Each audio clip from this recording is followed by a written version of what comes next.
Hello my quilting friends! Leah Day here with a new video for the Machine Quilting Party. Today we're quilting pinstripe curves. Really simple curving design. It's going to add a beautiful texture to your quilts. So let's jump on the machine and learn how to quilt this with walking foot style quilting. So I'm getting started in the center of my quilting space and I have marked a gently curving line. So this is pinstripe curves. So we're going to start with this gently curving line and then we're going to have to figure out a way of echoing it 1/4 of an inch away. And whenever I quilt pinstripes with straight lines, I use 1/4 inch masking tape. It's not going to be possible to do that with this design, so we're going to have to end up using this guide on the walking foot, a little line on the walking foot, in order to space the lines. And quite frankly, I'm not sure if this is going to work. So I'll be learning something right along with you today. So let me rotate around, and I'm going to estimate about 1/4 of an inch stitching over.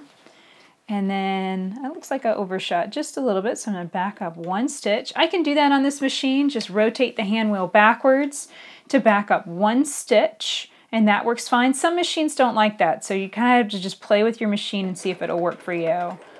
Okay, so now I'm going to slow down a lot, and what I'm looking at, I'm not even looking at the needle anymore. I am looking at this little groove on the inside of my walking foot, and that is 1/4 of an inch away from the edge of the walking foot, and it's also 1/4 of an inch away from the needle.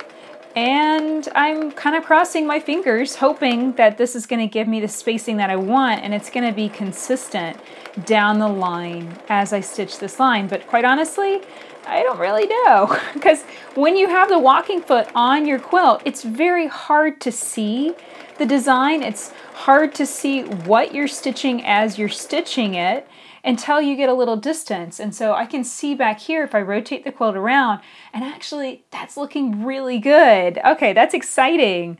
You know, it's one of those things. Most of the time when I use the edges of my walking foot as a guide, I'm estimating and looking at it down here, kind of towards the middle of the walking foot in this area. Using something to the front of the walking foot feels a little different. And honestly, I was a little worried that it wouldn't work and that my lines would be off and they would, you know, come closer together and then come noticeably further apart. But this seems to be working okay. What I'm looking at, let me grab my stiletto here.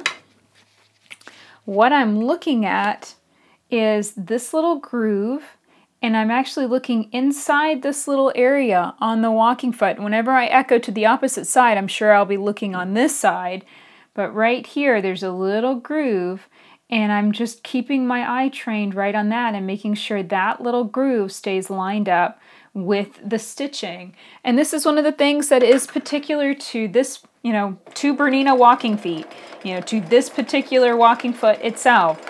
So that might not apply to a different brand, you know, a Janome walking foot or a Baby Lock walking foot. It's going to be different. So you just have to get to know the foot and figure out where you can be looking at it in order to evenly space your lines. An alternative, if you just don't have it, or if your walking foot is a lot more narrow than mine, an alternative would be to mark the lines. You know, just grab a marking pencil and mark it. And I am definitely planning on creating a stencil for pinstripe curves, pinstripe matrix, because I really think it's a pretty design and it would be so nice to be able to mark it quickly. Now to space my next line, I need to use a wider guide. So I'm going to grab a ruler. This is just a normal cutting ruler that I like to keep in the Crafty Cottage here, so that way I can measure stuff really quickly. And I'm lining up that 7-inch mark with my needle, and then I'm lined up this guide to the left of my walking foot, and I'm lining that up on the 6-inch mark. I've got a little screw back here in the back, and I'm just tightening that down to make sure that guide doesn't slip out of place. So it looks like I've overshot just a bit. So I'm going to back up a few stitches and now line up that guide with the stitching on the line before. I'll take out a few of these pens too. So sometimes it can take just a minute to get everything set up and make sure you're on the right track. But this feels good. I am going to kind of stitch a little slower than I normally would. Like if I was quilting matrix, I kind of end up pinning my foot down. You know, I quilt pretty quickly on a design I'm comfortable with. But here I really want to be careful, making sure that I stay an even distance right in line with that line before, and that my line ends up nice and gently curving. If you wanted to stitch a deeper curve, a more dramatic curve on your quilt, that would be fine too. Just understand that you're going to have to stop and reposition the quilt. I'm lifting with my knee lifter there. So you're going to have to stop and reposition occasionally because deeper curves require more manipulation of the quilt and more rotation.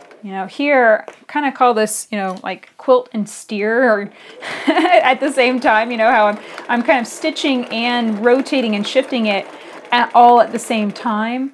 Well, when you get into deeper curves, as we learned with concentric circles design, it really is necessary to stop and reposition. So just keep that in mind if you do decide that you want a much deeper curve than what I'm stitching here. Okay, so I've backed up another 1/4 of an inch. Actually, I overshot that a bit. That's okay. Back it up 1 stitch. And now, yet again, I'm going to lift up the guide just ever so slightly, just so it doesn't distract me. And now I'm looking again on that little groove on my walking foot. And that's going to help me evenly space those lines a 1/4 inch apart.